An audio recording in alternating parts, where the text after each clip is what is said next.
Good morning, sports fans from all around the globe.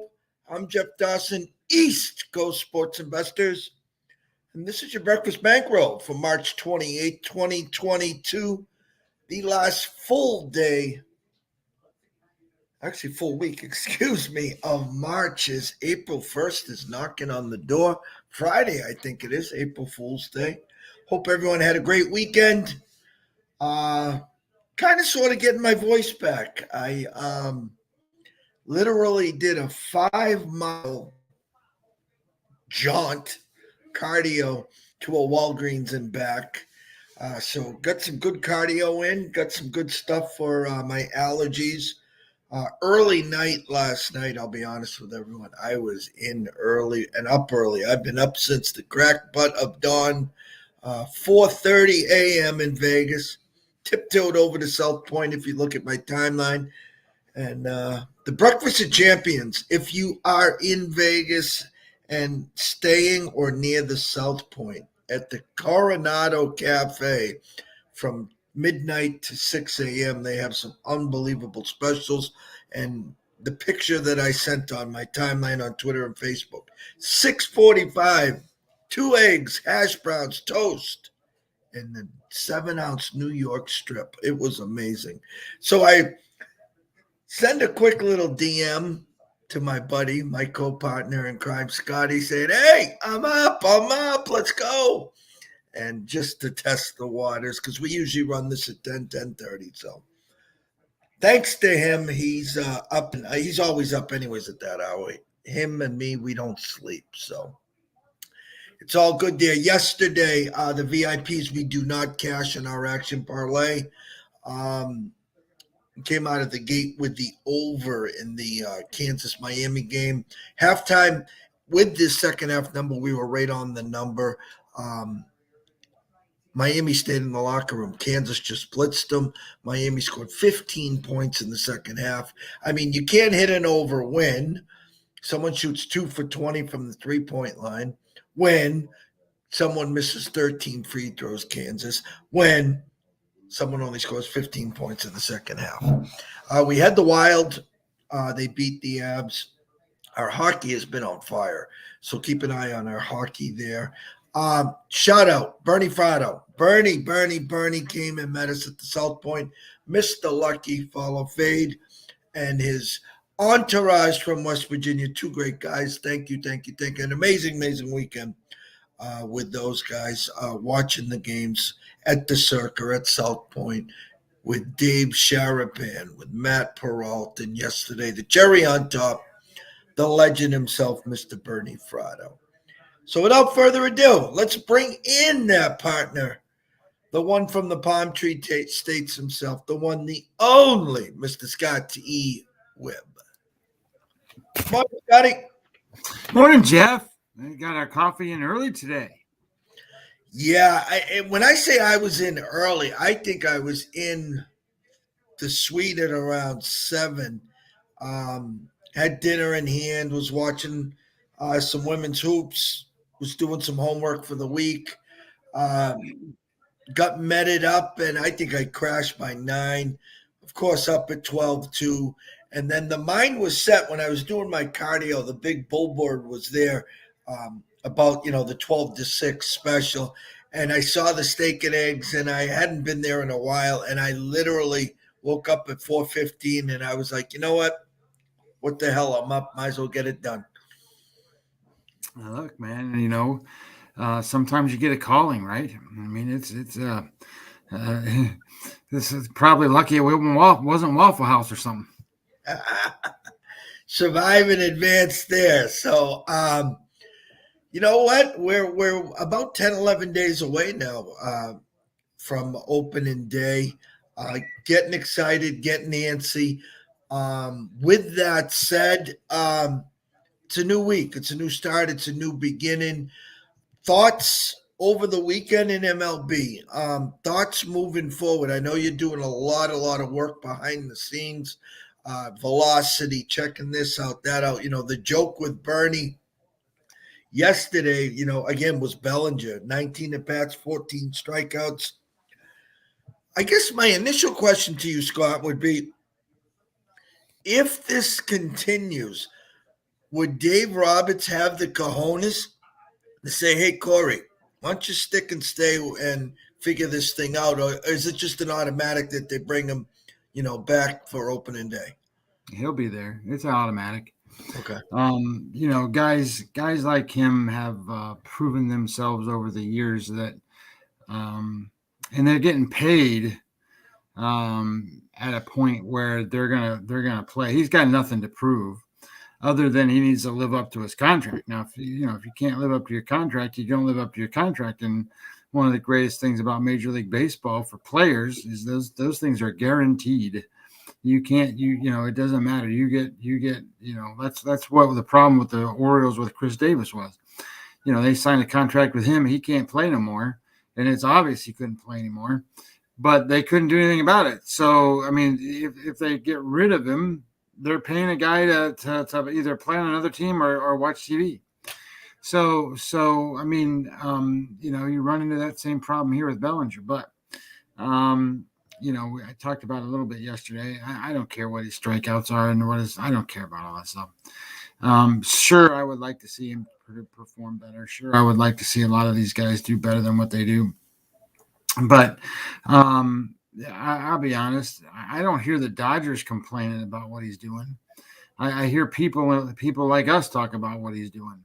Oh my God, look, he's been up, I don't know, what was it, 19 times, and he struck out 14 times. Holy shit. Okay, well, what they don't tell you is those other 5 times where he didn't strike out, he's got 3 hits. So I don't think that's a good thing. At least 3 out of 14 or whatever it is. But in Major League Baseball today, I mean, the batting average was the average batting average last year was I think 247 or some stupid shit like that. So the strikeout percentage is almost as high as the batting average, and I don't think it ended this way, but for most of last year there were more strikeouts than there were hits, and that's the first time you can really say that. That's never happened before. So something to follow as you go along with Major League Baseball is the actual count of strikeouts versus the count of hits. And they're pretty even these days. I mean, if you think about it, 24% is the strikeout rate. Well, that's the batting average. So it's pretty close. I mean, they're not very far apart. And, Bellinger is raising the bar there to, I don't know, what is it, 70% or 80% he's striking out. So whatever. Maybe he's got a contact lens missing, and next week he'll get his contact back and he'll hit the ball. No, and I get it, and I guess in today's game, it has changed. In other words, I remember, and I'm going to date myself even a little here, when Dustin Pedroia was first called up, he was in one of those. I think, if I remember correct, I think he might have been 2 for his first 30 or something. And if I remember correctly, I think it was Francona that was coaching and just stuck with him, and eventually he got it. I think Derek Jeter had a start to a year where, again, he was as cold as ice. But as we know in baseball, it's all about numbers, okay? And when you have a long resume, when you're a lifetime 298 hitter and you come out of the gates and you're 220, well, there's going to be a nice stretch where you're in the 330, 340 range, which is going to get you to there. But the game has changed with the launch angle, with the strikeouts are accepted. My question is more as, listen, obviously it's accepted, but if you bring this to the start of the season and we expect him to flip the switch just like everyone else, and it continues, so sarcastically, tongue in cheek, I said, hey, why don't you stay back here? Maybe you can fix the loop, the hole in your swing, and, an extra 10 days down here, and we'll bring you back. I know it's not going to happen. But at what point, if it does continue, the first 5, 10, 15, 20 games, does it then become a problem? Well, the team buys them time if they win. So they can carry a guy who doesn't hit. I mean, if they're winning because the other guys are all hitting. So, I would tell you he's got a half a season he can go if they're winning. If they're not winning, then they need a guy they're gonna move the ball around, put the ball in play, and they're gonna need somebody in those roles. So they got minor league guys that can play. Every team's got minor league guys that can play. They're just not proven talents. So and the other problem is that you're going to have to face major league pitching every single day, and holy shit, they can wear you out. But the Bellinger situation is one to keep an eye on for sure. But I'm not at all worried about Cody Bellinger. He didn't hit for average last year, so I mean, it's not like he's the king of the hill anymore. I mean, there was a season where everybody threw the ball in the damn bat plane when he hit it, and then he was MVP kind of guy. But he hasn't been that ever since. So I kind of look at Bellinger as a guy that's on his I don't want to say the Chris Davis path, but I mean, because that's a pretty bad that's a pretty bad path. But it's really not that far away from that, to be honest. And you know what? I can't even compare him to like a Joey Gallo because he's not going to, he's not going to get you the 40 home runs. Exactly. So as we're talking Bellinger here, and we're going to talk a little more baseball, then we'll get into today's card. Can you pull up the potential Dodger lineup? I know they're long, and longer. I get all that. They lose Seager. They add Freeman. The rich get richer. What is their supposed starting lineup? So you're going to have the way it's they've been kind of running in spring training a little bit. It's a little different than what I thought it might be, but they're running Mookie Betts as the leadoff hitter. Freddie Freeman bats second. Trey Turner bats third. Max Muncy bats fourth. Then you got Will Smith, Justin Turner, Chris Taylor, Cody Bellinger, and AJ Pollock. So, I mean, Bellinger's your 8-hole hitter anyway. Question to you. Why would you have Trey Turner in the 3-hole? You got Mookie Betts bats right-handed, and then you have Freeman bats left-handed, and then you have Trey Turner bats right-handed, and then Max Muncy bats left-handed. So you got right, left, right, left, right, left. Any concern with Mookie in the hip?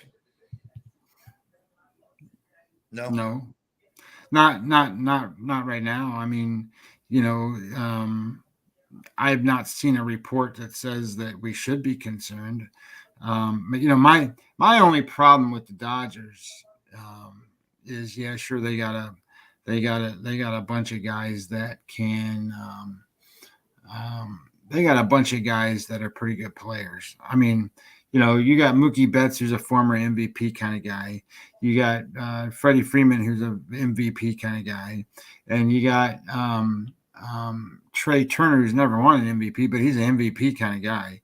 And what's good about those three guys, and just keep this kind of like what I was talking about with the Phillies the other day, those are on base guys that you can drive in. I mean, those guys are going to get on base, and then the next guys can drive them in.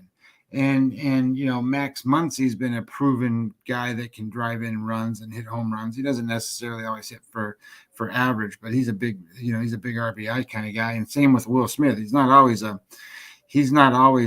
good average kind of guy, but he's a clutch hitter in those spots.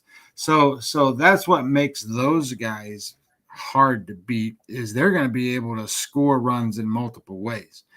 And if you think about what, you got Schwarber and Castellanos and Harper together, it's not the same.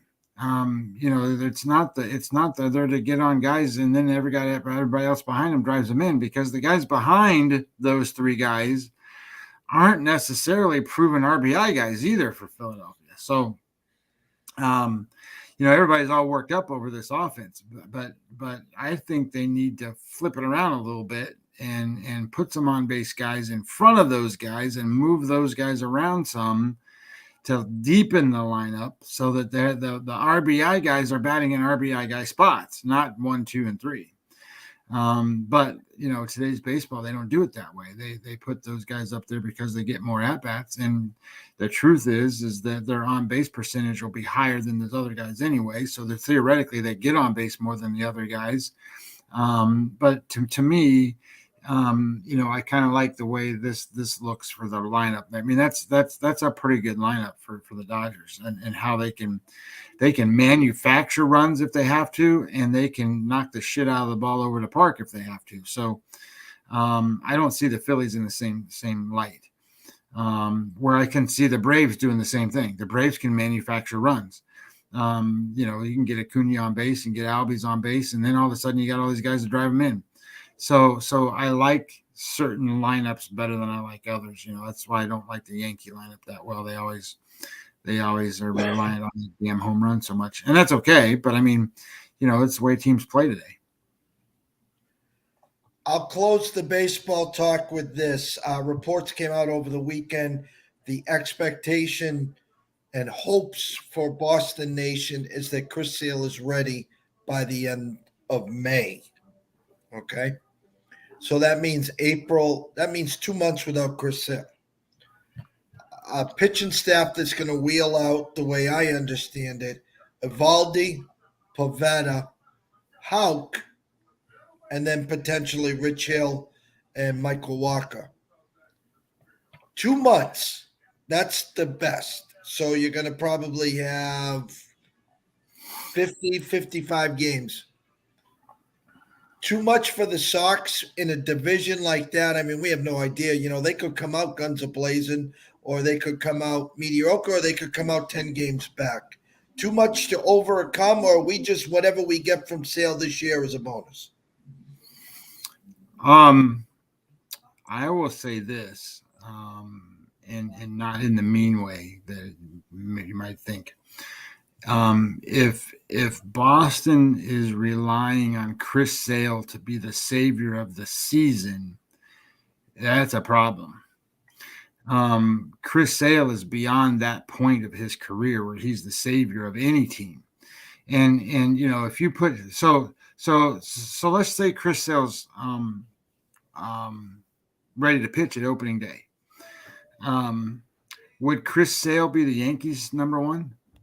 No. Would he be the Blue Jays' number one? No. How about would he be the Rays' number one? No. He'd be Baltimore's number one. Would he? I think they'd pitch John Means. I think that's pretty close. In name, he would be number one. How's that? Well, there you go. So that's my point. My point isn't that he's a bad pitcher. Don't take it that way. But my point is that I think that the reliance on Chris Sale to be the savior is really, really a stretch, because you would need a Cy Young Chris Sale to be that savior kind of pitcher, and I don't think he's that anymore. So they're going to have to do with what they got. And Chris Sale's just another pitcher. So maybe Chris Sale takes over for Rich Hill when Rich Hill gets bombed, or whatever, or Waka or whoever. Waka is he's a strange bird, because that kid can pitch sometimes, and other times he gets just totally shelled. And he's a 50-50, and that's why he's a 500 kind of pitcher. So there's games when you're going to go, holy shit, that was a outing from Michael Walker. And then other times you're going to go, yep, there was Michael Walker getting bombed, and there goes the ball over the fence. And we had that last year with Garrett Richards. So it's comical. Richards could not get out of the first and second inning, and Coach Cora says, I can't tax the bullpen anymore. You got to figure it out, kid. And actually, he did figure it out for a while. Well, that might be some of the situation you have here too. Is you're going to have to, you can obviously tell that these starting pitchers, other than Evaldi, they're not going to go deep in these games. Evaldi's the only one that I would tell you that has the ability to even go deep in games. These other pitchers, they don't go deep in games. So maybe Pivetta develops a little bit more. I don't know. And he pitches fairly well. I mean, that would be a good thing. But um, you know, I don't like the Red Sox chances of being in a spot where Chris Sale comes out and he saves them. I mean, if anything, Chris Sale's a 500 pitcher anymore, and I don't think that he's going to be that guy that comes out there and goes, okay, I'm the Cy Young Chris Sale, but if he does, great. I mean, they need it, but I don't think that's going to happen. It's just interesting. I'll tell you this. I don't know how many people saw what I put out yesterday, but I put out what I thought was the best spring training article that I've written so far. And it was about what I see in the numbers from these pitchers so far, and how it kind of makes sense and ties things up, right? So I put some stuff out there about like Dakota Hudson. He's throwing, I don't know, 93, 94, something like that. But when you look at a guy that's coming off of Tommy John surgery and only made one start last year, that's a pretty good sign for the Cardinals. They need a guy like that because the other guys are all like soft tossers and don't throw the ball hard. And, Wainwright's their number one, and hell, he can't break a piece of glass when it's up there. So it's one of those kind of things. But you can start putting things together that I don't think people really think about. So the first thing that I tried to tie together was the Detroit Tigers. And Michael Fulmer and Andrew Chafin are two relief pitchers for the Detroit Tigers. Michael Fulmer is supposed to pitch the 8th inning, and Andrew Chafin is supposed to pitch the 7th. Andrew Chafin is in a bad spot right now, in a sense that he is where is he? There he is. He's throwing 88 miles an hour, Jeff. And last year he threw 92. So he's 3-4 miles an hour below, and he's in the danger zone. The danger zone is under 90 miles an hour, and especially under 89. That just means balls are in play. And if you're a relief pitcher, you're supposed to get outs. You're not supposed to have balls in play. And Andrew Chafin was a big sign because when we went back from the lockout, he was the number one left-handed relief pitcher on the market. So they signed him, and okay, they signed him, and now he can't heat it up. He can't get it up there. So if balls are in play and he's not getting ground balls and he's not pitching, that's a problem. And then you got Michael Fulmer, who's going to pitch the 8th inning, and they got Gregory Soto, who's going to pitch the 9th. But this guy's going to pitch the 8th inning, and he's throwing 92. Okay, well, 92, that's pretty good. Well, he threw 95 last year. So when you're dropping from 95 to 92, I had to look, because you know what the average major league fastball is? It's 93.8 miles an hour. He's throwing below average. And if you're the 8th pitcher, right, 8th inning guy, you got to come out there and smoke people. He's not going to smoke nobody if he throws 92. Shit, that's like changeups. It's like hitting sliders these days. So that's a problem. And it's a problem, meaning that the back end in Detroit isn't going to be, shutting down games. So they get these young pitchers out there, the Mises of the world and Erods of the world, and they pitch a great game, and then they put these guys in the game and they give it up. So that is how you look at things, to go and say, hey, we might have found something here, in a sense of, especially early, we want to use Detroit as a first 5 team only. And we want to use, overs in these games. I don't care who's pitching, because the bullpen sucks. That's a perfect example of how to find that. The other one is Minnesota. And, oh my God. So, they got Sonny Gray, right? He's going to be their number 1 pitcher. And then Dylan Bundy's going to go. And then after Dylan Bundy, Jeff, they got Bailey Ober, Joe Ryan, and Lewis Thorpe. That's their rotation, okay? And Dylan Bundy is going to be a big, big key in this thing. He's going to be the number 2 starter, and he needs to be able to pitch. Now, I can tell you that he's going to get hit. That's all I can tell you. He's made 2 starts now, and he showed up in the danger zone big time the first time out, and the second time out, he's still in it. So he's throwing. Last year, he threw 90 miles an hour, 90.7, so almost 91. Right now, he's throwing 87, 88. 87, 88. Okay, and you're the number 2 guy, and you're going to match up to all these number 2 starters in Major League Baseball? It's not going to work out real good.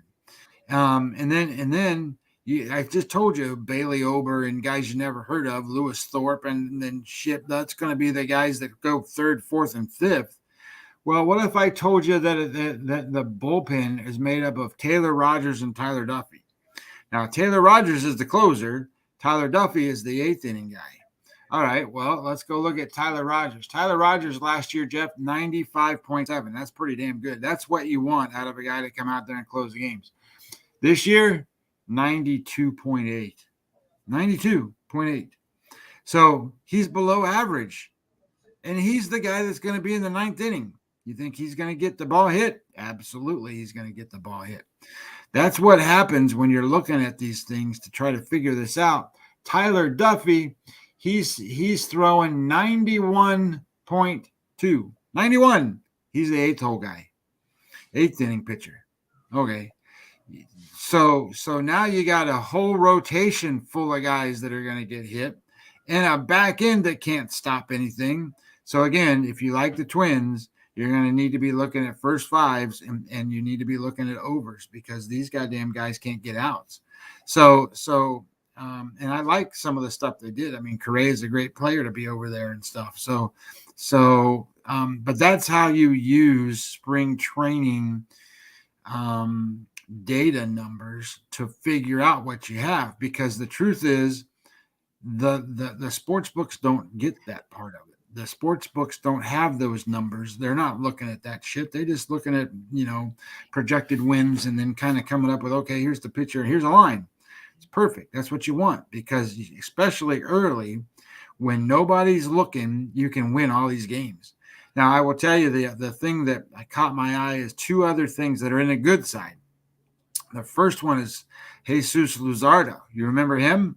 Oakland A's pitcher that got traded in the deal with Starling Marte that came over to the Marlins. That kid last year in a couple of years, I mean, he's been a highly touted guy. He just hasn't been able to show results or do anything. But he in 2019, his velocity was 97 miles an hour, 96.8. Since then, his velocity's been 95 and 94. Well, he's throwing 97, 98 miles an hour right now. So he's a guy that's found it. He's only 24 years old. So they made a great deal in getting this kid. They gave up on the kid because he wasn't just jumping out there and getting outs right away. I think that, and think of it this way. Here's a guy who's pitching 5th. He's the 5th starting pitcher, and he's going to go out there and throw 97 miles an hour, 98 miles an hour. If he can do that and throw strikes, he's going to be in a good spot against a lot of other 5th hole starters that aren't any good. And that's going to be an edge that you can look at too. And the other one that's just unbelievable, and I mentioned him before, is Mitch Keller. Mitch Keller for the Pittsburgh Pirates. He was a big prospect, and he has had issues. He in what year was it's 2019. His strikeout rate per 9 innings was 12.1. Jeff, that's a lot. I mean, if you hit 10, that's really good. That's kind of what you want to be at these days. But he was 12. Okay, and then since then his velocity fell off to in 2020, 2021, it was 95 miles an hour. And then it fell off to 93. So he's way down. All right, well, guess what he's throwing now? He is up to, let me look. Mitch Keller. he is averaging 97 miles an hour on his fastball.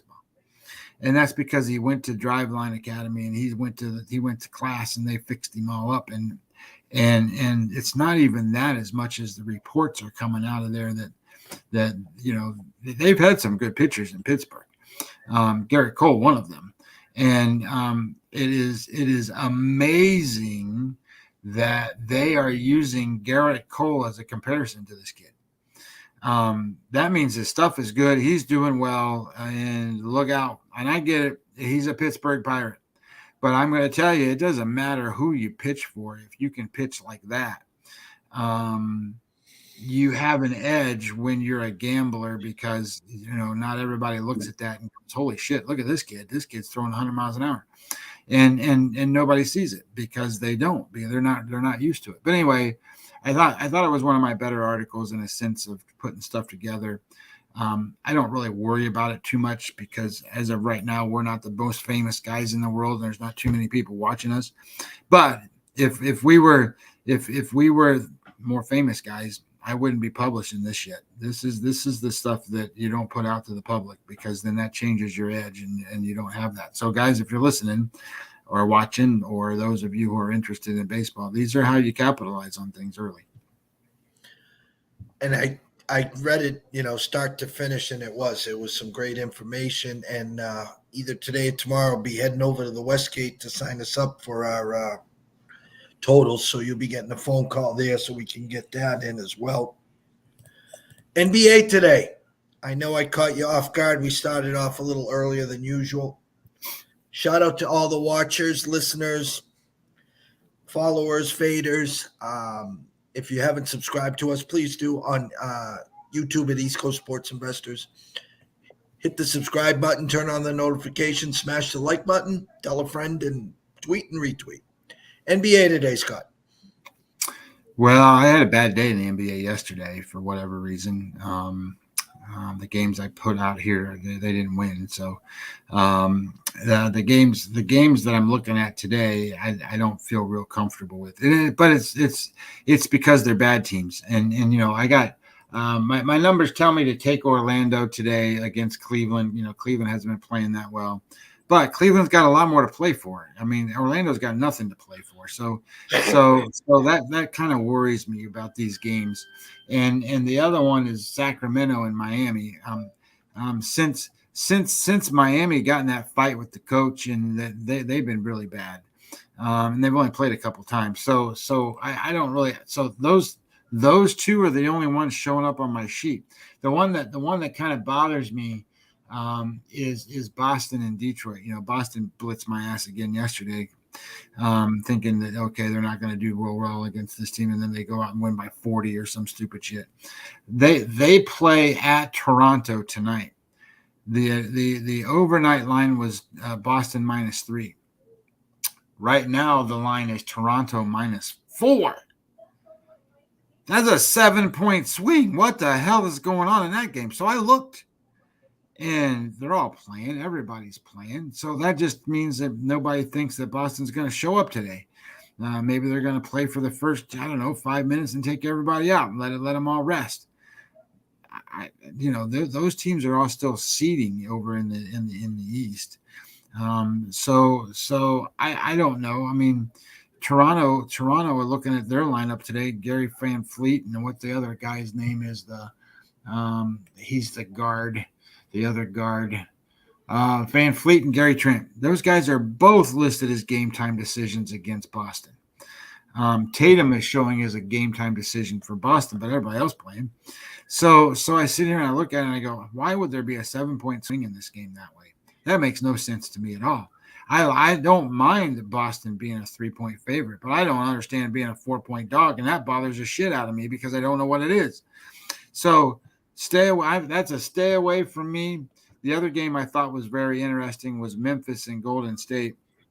Memphis has just been kicking everybody's ass, man. They just been killing everybody. Okay, well they're 8-point favorites overnight, opening number against Golden State, and now it's bet up to 10. I get it. Steph Curry's not playing. Or are they going to win by 30? And they might. But do they really want to win by 30? I don't know. So I'm probably not gonna play any NBA today just because I don't want to go bet on Orlando and I don't want to go bet on damn Sacramento. I hate betting on Sacramento. You know how I feel about them. So I'm probably not gonna play the games at all. I saw the flip. Obviously, that flip, Vegas is telling you Tatum's not playing, by the way. That flip from, I had overnight Celtics 3. I saw the 4. That's the first thing that came to me because it wouldn't have flipped 7 points if Brown wasn't playing. So that's a Tatum no play. Everyone for Toronto play. And the Celtics are now tied for the number 1 seed in the East. So, again, hats off to them. I saw your Memphis from 8 to 10. That also jumped to, I was like, wow. I wanted to bring this one up. Women's. Yes, I'm talking women's college hoops. UConn opened up 1.5 point favorites against NC State.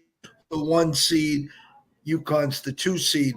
There's been a correction now. UConn -4. So keep an eye on UConn there if you can get them around -3.5. There was a 2.5 3-point correction there. In the pucks, the one game that jumped out at me was Carolina, opened up at around a -130 at Washington. You know how Washington's been our kryptonites. Our eyes have been on fire in NHL. So keep an eye on Carolina. Hopefully the public will jump on the Caps there. I don't know, Scott, if you have anything early on that game, on pregame. I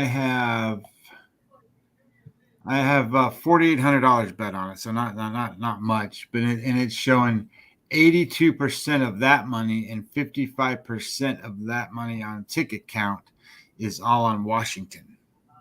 And what do you got for a number right now on the game? Carolina -125.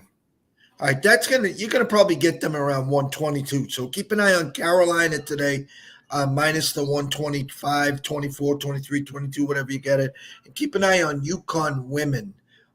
Again, if you can get them around 3.5, take a look at them against NC State. Closing thoughts, Scott. Well, it's Monday. It's start of a new week, so as you guys are going and recovering from the weekend, don't lose all your money betting on games that don't count in Major League Baseball. My eyes have been good. There was nothing the last couple of days that hit in the Major League. I was going to say this. Max Scherzer threw 90 pitches yesterday. 90. Why?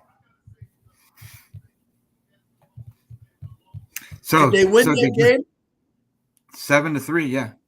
So DeGrom starts. He goes. I think he went 3 innings. Max threw the rest of the game. 6 innings, 90 pitches. 94 plus yesterday from Max. Holy shit. He's not human. For me, again, it's a new start, new week. New beginning, last full week of March. April will start up. Next Monday, we'll be cutting the nets down. Thursday, when's the 5th? No, the 5th is when? 5th is third, or the 7th is opening day. The 5th is tax day. The 7th is opening day, and the 7th is a Thursday.